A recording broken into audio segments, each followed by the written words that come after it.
본문을 가지고 만 가지 은혜를 받았으니라는 제목으로 말씀을 오늘 나누고자 합니다. 여러분들은 이 세상을 바라볼 때 어떤 생각이 드십니까? 성경 가운데 가장 적합한 단어나 문장을 집어낸다면 어떤 말씀이 가장 적절할까요? 개인적으로 다를 수는 있습니다만 저는 성경 사사기의 마지막 말씀이요 결론인 이 말씀이 떠올랐습니다.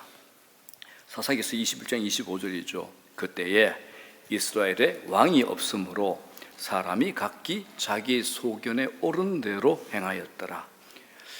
이 세상 사람들 보게 되면 각기 자기가 다 왕인 것처럼 살아갑니다. 무엇보다 자기와 다른 것을 인정하지 않죠. 다른 것은 틀린 것이다라고 규정을 해버립니다. 등을 돌리고 적으로 구분을 해버립니다.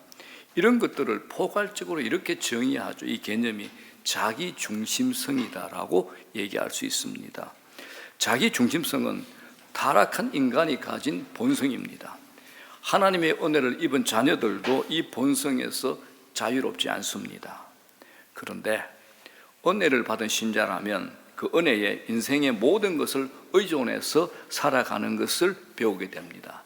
이걸 사도 바울이 로마서 6장 14절에 이렇게 얘기합니다. 다 같이요. 시작. 이는 너희가 법 아래 있지 아니하고 은혜 아래 있음이니라. 이렇게 했습니다. 신자가 뭐죠? 은혜 아래 사는 자입니다. 자, 오늘 마태복음 본문은 마태복음 18장 전체를 배경으로 하고 있습니다. 마태복음 18장은 이렇게 문을 엽니다. 천국에서는 누가 큰 자인가? 라는 제자들의 질문으로 본문의 문을 엽니다. 자, 1절입니다. 그때의 제자들이 예수께 나와 이르되 천국에서는 누가 크니이까? 자, 이 질문은 제자들이 여전히 자기 중심적 사고에 젖어 있음을 보게 됩니다. 이런 질문에 주님께서 이렇게 응답하죠. 어린아이 하나를 그들 앞에 세웁니다. 이제 크고 작음의 문제를 넘어서서 너희들이 어린아이처럼 되겠다라고 말씀하시는 거죠. 예수께서 한 어린아이를 불러 그들 가운데 세우시고 이르시되 진실로 너희에게 이르노니 너희가 돌이켜 어린아이들과 같이 되지 아니하면 결단코 천국에 들어가지 못하리라.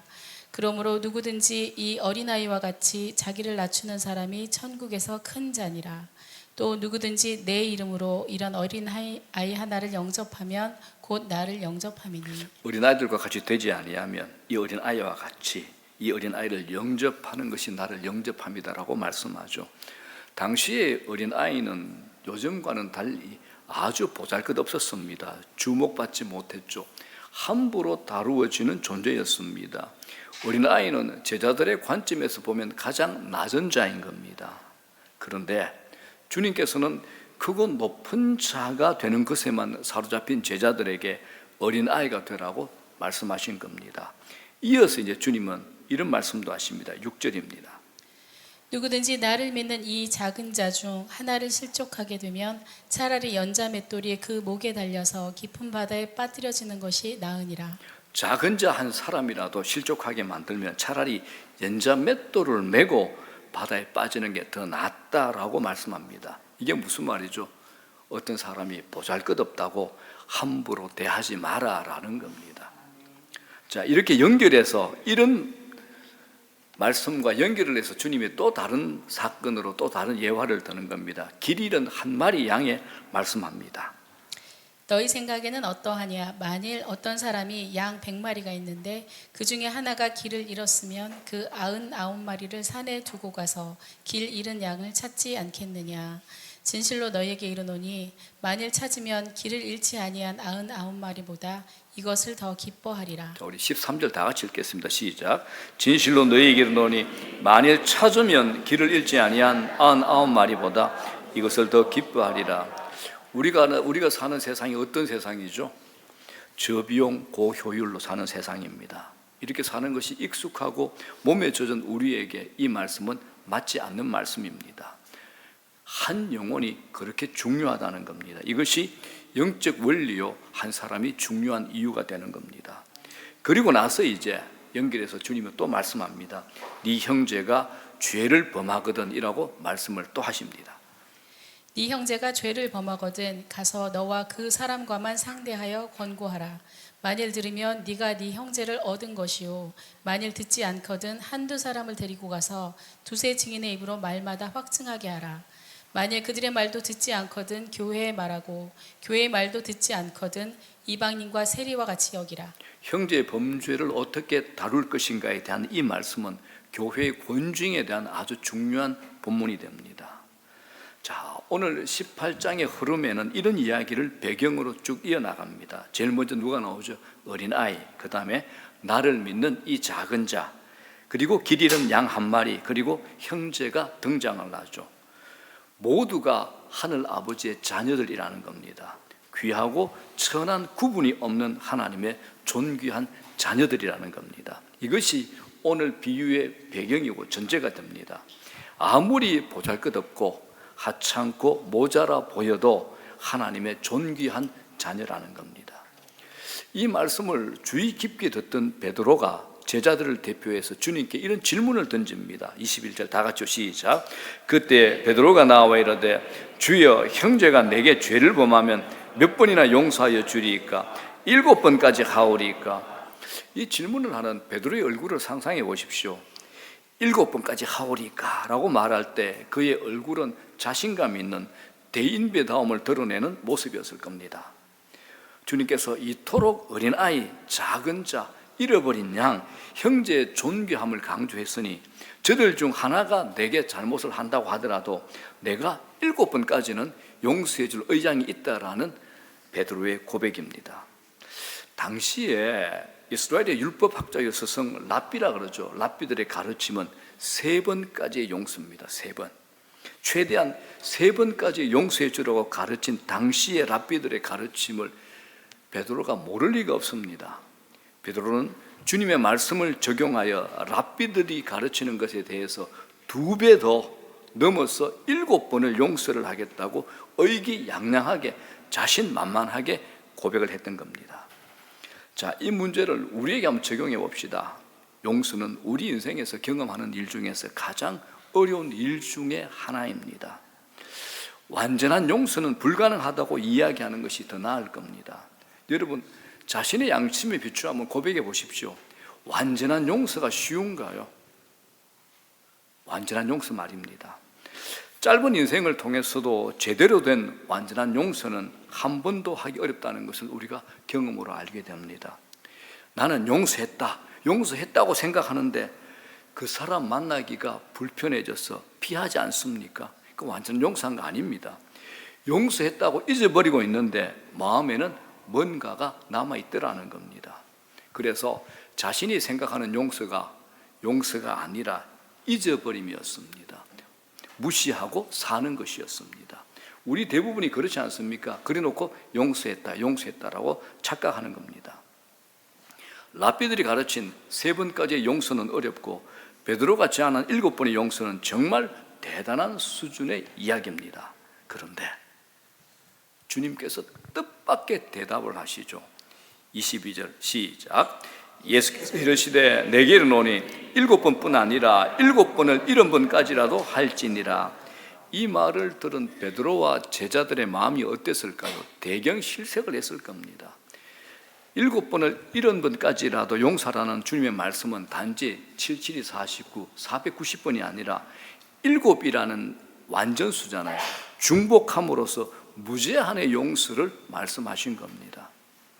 제자들을 보시면서 주님께서는 무제한의 용서를 비유로 말씀하십니다. 오늘의 이 비유는 그래서 천국에 속한 사람들에게 있어서 용서라는 것이 어떤 의미와 가치를 가지는지를 보여주는 이야기입니다.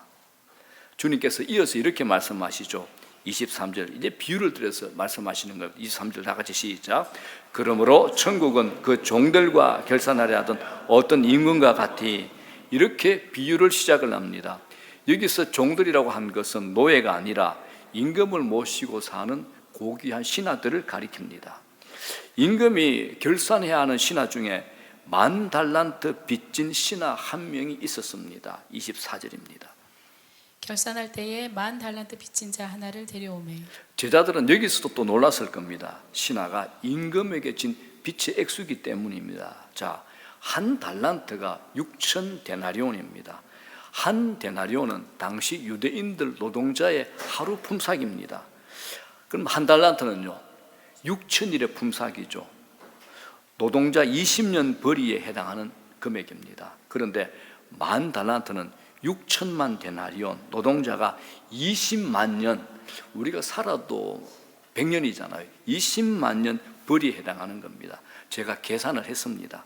하나로 월 400만 원 받는다. 연봉이 5천만 원이다. 이 계산해 보니까 이 만 달란트는 10조입니다. 10조. 어마하죠. 역사의 사건 가운데 주전 202년에 로마와 카트고로 사이의 전쟁 제2차 포에니 전쟁에서 카타고로의 한니발이 패했을 때 로마가 카타고로에 요구한 금액이 50년간 은 1만 달란트였는데 이것도 한 나라가 배상하기에 엄청나게 무거운 액수였습니다. 그러니까 오늘 이야기에 등장하는 신하는 임금에게 천문학적인 빚을 진 상태라는 것입니다.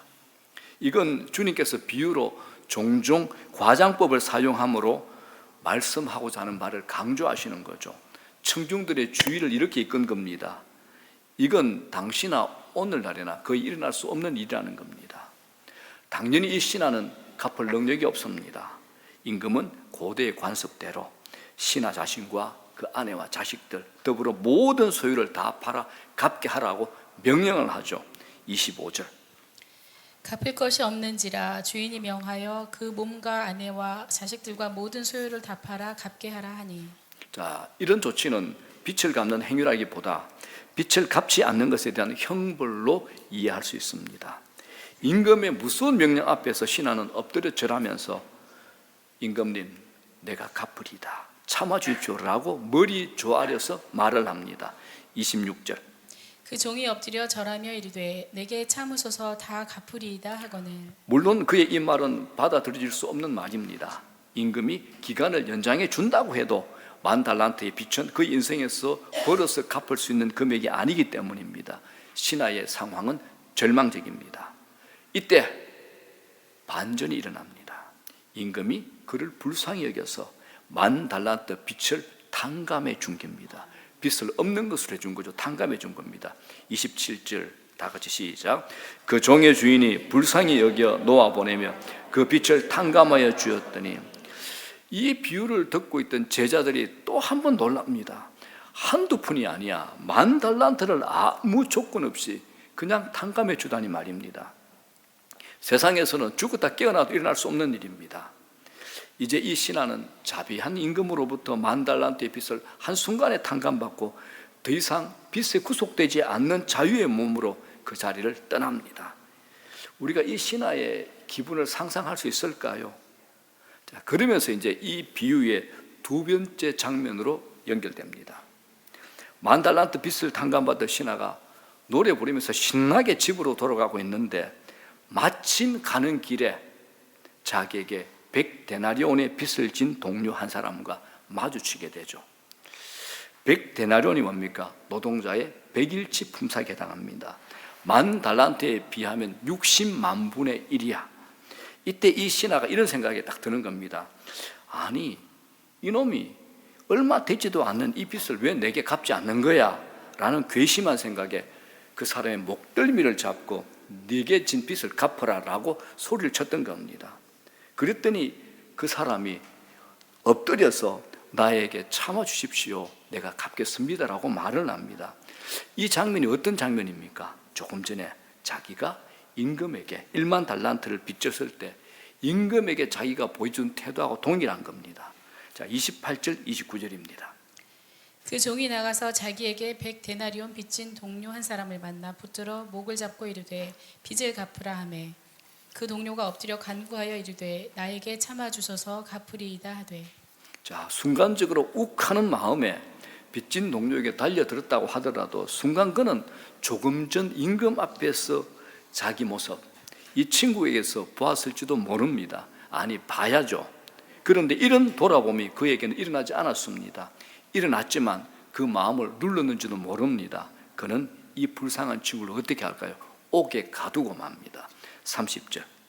허락하지 아니하고 이에 가서 그가 빚을 갚도록 옥에 가두거늘.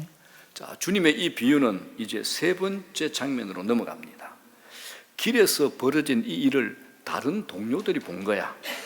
동료들의 눈에도 무자비하죠. 은혜를 알지 못하는 행동으로 보여진 겁니다. 그들이 임금에게 가서 이 상황을 보고합니다. 그러자 임금이 1만 달란트의 빚을 탕감해준 그 신하를 다시 불러 말합니다. 31절에 이렇게 돼 있죠. 그 동료들이 그것을 보고 몹시 딱하게 여겨 주인에게 가서 그 일을 다 알리니 다 같이 시작. 이에 주인이 그를 불러다가 말하되 악한 종아, 네가 빌기에 내가 네 빚을 전부 탕감하여 주었거늘 내가 너를 불쌍히 여긴 것 같이 너도 네 동료를 불쌍히 여김이 마땅하지 아니하냐. 이렇게 엄히 질책을 합니다. 이 신하는 악했지요. 1만 달란트 빚을 탕감받은 자로서의 모습을 조금도 보여주지 못했던 겁니다. 임금은 진노하여 그 빚을 다 갚도록 그를 옥졸들에게 넘깁니다. 34절. 주인이 노하여 그 빚을 다 갚도록 그를 옥졸들에게 넘기니라. 여기 옥졸들의 문자적인 의미가 뭐냐? 고문하는 자입니다. 고문하는 자. 채무자와 그 가족들에게 가전 압력을 가해 빚을 갚게 하는 자들입니다. 주님께서 이 용어를 의도적으로 사용하신 것 같습니다. 이 신하가 1만 달란트라는 천문학적인 빚을 다 갚는 것은 불가능하듯이 영원히 빠져나올 수 없는 형벌에 처해진다는 것, 즉 영원한 지옥의 형벌을 피하기 어렵다는 것, 이걸 암시하기 위해서 사용한 의도적인 용어인 것입니다. 자, 여러분, 이 비유를 통해서 주님께서 베드로와 제자들에게 교훈하시려고 하는 그 내용이 무엇일까요? 그건 분명합니다. 주님께서 오늘 비유의 결론에 말씀하신 대로 35절 다 같이 시작. 너희가 각각 마음으로부터 형제를 용서하지 않으면 나의 하늘 아버지께서도 너희에게 이와 같이 하시리라. 마음으로부터 형제를 용서하지 아니하면이라는 겁니다. 아주 하찮아 보이는 형제의 잘못에 대해서도 무죄하네, 그리고 마음으로부터 용서를 하라는 겁니다. 이건 은혜를 받은 사람만이 할 수 있는 영광스러운 삶입니다. 이것이 은혜의 지배를 받는 삶이 되는 거죠. 자, 오늘 이 비유에서 여러분 들어보셨잖아요. 이 1만 달란트와 100데나리오 이 대조가 어떤 비유입니까? 성도인 우리가 하나님으로부터 받은 죄 용서의 크기가 뭡니까? 1만 달란트입니다. 우리가 형제와 형제를 용서해 주는 게 뭡니까? 100데나리온입니다. 이 차이를 보여주는 겁니다. 이 비유에서 우리가 주목해야 될 건 우리가 받은 1만 달란트의 은혜입니다. 1만 달란트의 만이 뭐냐? 당시에 수를 세는 가장 큰 단위가 만입니다. 그리고 달란트는 화폐로 가장 큰 단위가 달란트입니다. 이걸 고려할 때 주님께서 말로 표현할 수 있는 최고의 액수를 말씀하신 게 바로 1만 달란트가 되는 겁니다. 자, 그렇다면 1만 달란트의 빛은 뭘까요? 우리 인간의 절망적인 상태를 의미합니다. 1만 달란트는 인간인 우리가 영광의 하나님을 향하여 범한 죄의 크기가 바로 이 1만 달란트입니다. 그 죄를 갚을 수 없는 인간의 무능력을 보여주는 겁니다. 그런 죄에 빛을 진 인생은 답이 없습니다. 길이 없죠.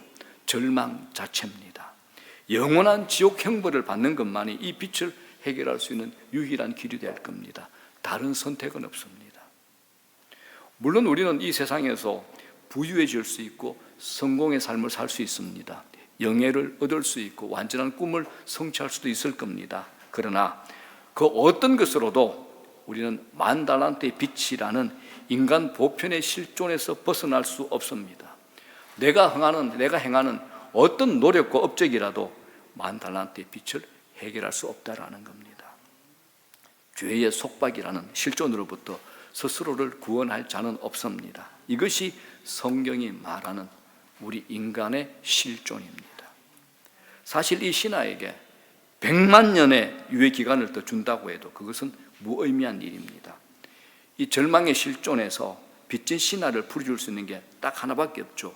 임금의 탕감, 임금의 용서, 이 선언밖에는 없습니다.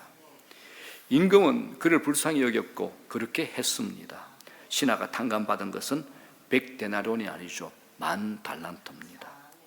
여기서 1만 달란트가 뭡니까? 하나님의 무한한 속죄, 무한한 은혜, 무한한 사랑이 만 달란트입니다. 무한은 누구죠? 하나님의 속성입니다. 이 세상에 존재하는 어떤 것들이 무한에 해당이 됩니까? 안 됩니다. 무한은 하나님의 유일한 속성입니다. 그것을 당시 사람이 표현할 수 있는 최대치의 금액으로 주님께서 표현하신 겁니다. 그 금액은 한도가 있는 금액임에도 불구하고 제자들의 머리와 가슴에서는 도무지 도달할 수 없는 금액, 상상할 수 없는 금액이었던 겁니다. 그건 무한이라고 표현할 수 있는 액수입니다. 주님은 만 달란트로 죄인을 풀어주시는 은혜를 표현하셨죠. 만 달란트는 예수께서 육신을 입고 이 땅에 오셔서 이루신 속죄의 능력과 크기를 우리에게 보여주는 겁니다. 만 달란트를 탕감받은 일은 그저 말로만 이루어진 일이 아닙니다. 하나님은 자비가 무한하시지만 또한 죄를 넘기지 못하시는 공의로우신 분입니다. 공의로우신 하나님 앞에서 벌을 받지 않는 죄는 없고 죄의 싹은 사망입니다. 그래서 주님께서 우리와 같은 사람의 몸을 입고 이 땅에 오셔서 십자가에 못 박혀 죽으심으로 만 달란트의 죄값을 우리 대신 치르신 겁니다. 이렇게 우리는 갚을 수 없는 빚을 탕감받았죠. 갚을 수 없는 무한한 은혜를 받았습니다. 우리 아버지 하나님의 은혜가 그런 은혜입니다. 그건 만 달란트의 은혜입니다. 찬송가 216장 만 달란트의 은혜를 이렇게 표현합니다. 우리 다 같이 신앙의 고백을 한번 불러봅시다. 만 가지 은혜를 받았으니 내 평생 슬퍼나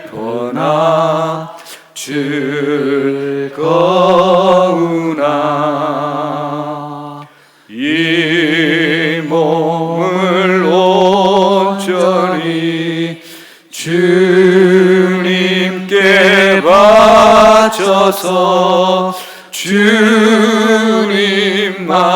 위하여 늘 살겠네. 한 번 더 합시다. 만 가지 은혜를 받았으니 반주.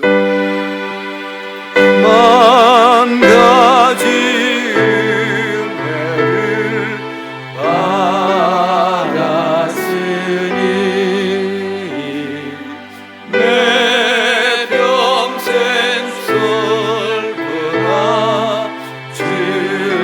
즐거우나 이 몸을 온전히 주님께 바쳐서 주님만 위하여 늘 살겠네. 아멘. 오늘의 이 비유는 복음의 핵심과 전체 구조를 온전히 드러내고 있습니다. 사도 바울이 로마서에서 하나님과의 관계를 거스린 죄인인 우리가 얼마나 절망적인 상태에 처했는가를 설명해 줍니다. 한마디로 그것은 피할 수 없는 하나님의 진노 아래에 있는 상태, 이것이 바로 우리의 실존이고 현실입니다. 로마서 1장 18절입니다. 하나님의 진노가 불의로 진리를 막는 사람들의 모든 경건하지 않음과 불의에 대하여 하늘로부터 나타나나니. 하나님의 진노가 나타납니다. 이건 임금에게 만 달란트의 빚을 진 신하의 절망적인 상태입니다. 이런 죄인의 절망적 상태를 설명하고 난 후에 사도 바울은 3장 21절에서 복음을 제시합니다. 이제는 이라고 시작합니다.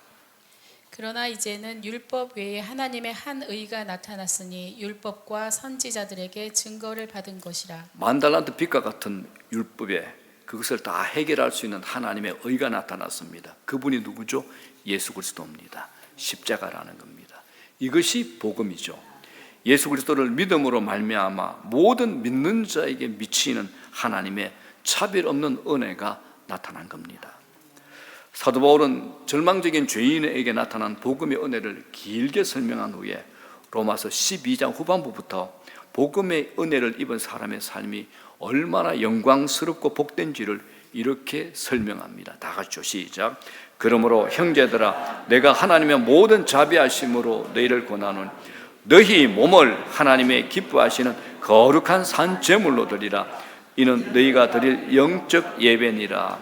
이렇게 로마서의 후반 남은 이야기는 10,000달란트의 은혜를 받은 사람의 삶, 그 은혜가 역사하는 삶이 얼마나 영광스러운가를 설명해 주는 겁니다. 사랑하는 여러분, 오늘 이 비유에는 이 은혜의 복음이 온전하게 드러나 있습니다. 지금까지 제가 강단에서 여러분에게 전하고자 했던 복음이 바로 이것입니다. 로마서의 논리 전개가 보여주듯이 은혜는 사람을 변화시키는 능력입니다. 사람을 창조하신 하나님께서 사람을 변화시키기 위해서 사용하시는 방법이 하나님의 은혜입니다. 아무리 무섭고 추하고 버려진 인생일지라도 10,000달란트의 은혜가 바꾸지 못할 사람은 없다라는 겁니다. 그러므로 신자된 우리는 일평생을 두고 우리 본성의 자기 중심성을 이 은혜가 변화시켜 나갑니다. 하나님의 무한한 은혜와 사랑이 사람을 변화시키는 겁니다. 여러분 자신을 보십시오. 제가 아는 많은 분들은 변화되셨습니다. 긍휼과 사랑, 용서, 깊이와 넓이가 더해졌습니다. 훨씬 따뜻해지고 부드러워졌습니다. 멋져지셨습니다. 이런 것들이 여러분 저절로 자신의 노력과 채찍질, 자신의 인격으로 만들어지던가요? 아닙니다. 하나님의 은혜로 내 본성과 자기 중심성이 변화된 겁니다. 하나님께서 은혜의 복음으로 우리를 낳으셨고 우리를 변화시키십니다. 은혜는 성화의 동력이 됩니다. 은혜는 신자된 우리가 살아가는 인생 전체의 기본적인 동력입니다. 그렇기 때문에 신자의 삶은 자기가 받은 은혜의 영광과 크기를 점점 더 알아가는 것이 신자의 삶입니다. 사도 바울이 이것을 두고 에베소서 3장에 에베소 교회 교인들을 위해서 이렇게 기도합니다. 다 같이 믿음으로 고백합니다. 시작. 능히 모든 성도와 함께 지식에 넘치는 그리스도의 사랑을 알고 그 너비와 길이와 높이와 깊이가 어떠함을 깨달아 하나님의 모든 충만하신 것으로 너희에게 충만하게 하시기를 구하노라. 그리스도의 사랑은 모든 지식을 초월하는 무한한 그 시기에 바울은 그 사랑의 너비와 길이와 높이와 깊이를 점점 더 많이 깨달아지기를 구합니다. 그렇게 해서 하나님의 모든 충만하심이 그들 안에 충만해지기를 기도하는 겁니다. 한마디로 사도 바울은 하나님의 은혜와 사랑의 크기를 에베소 성도들이 알게 되기를 기도하는 거죠. 이것이 성도의 삶의 관건이기 때문에 그러합니다. 여러분, 우리 모두 신자입니다. 신자라면 자신이 받은 은혜가 100데나리온의 은혜가 아니라 10,000달란트의 은혜라는 것을 알아가는 겁니다. 우리는 10,000달란트의 은혜를 받은 자들입니다. 이 과정이 신자의 성화, 주님을 닮아가는 거룩의 과정이 됩니다. 그 은혜의 깨달음이 우리를 변화시킵니다. 은혜만이 우리를 변화시킵니다. 하나님의 성품을 담게 합니다. 이 은혜가 우리의 머리와 가슴과 모든 곳에 스며들고 흠뻑 적심을 받아야 되는 겁니다. 이 은혜가 우리의 온갖 더러움과 추함과 악함과 온갖 나쁜 것을 다 덮고도 남는 10,000달란트의 은혜가 되는 겁니다. 이제 말씀 정리합니다. 사랑하는 여러분, 오늘 이 비유는 우리 교회에 주시는 말씀입니다. 우리 교회에 주시는 말씀입니다. 10,000달란트의 은혜, 10,000달란트의 죄사함을 받은 사람들이 교회인 우리들입니다. 더불어 우리 형제에게 하는 용서, 내가 불편한 사람, 왠지 마음에 중심이 가지 않는 사람, 그런 우리 형제에게 하는 용서는 얼마일까요? 100데나리온에 지나지 않는다라는 겁니다. 우리는 먼저 10,000달란트의 은혜를 받은 자로서 형제의 100데나리온의 죄를 용서하는 것은 평생 무한히 반복해야 되는 일이고 그렇게 할 일입니다.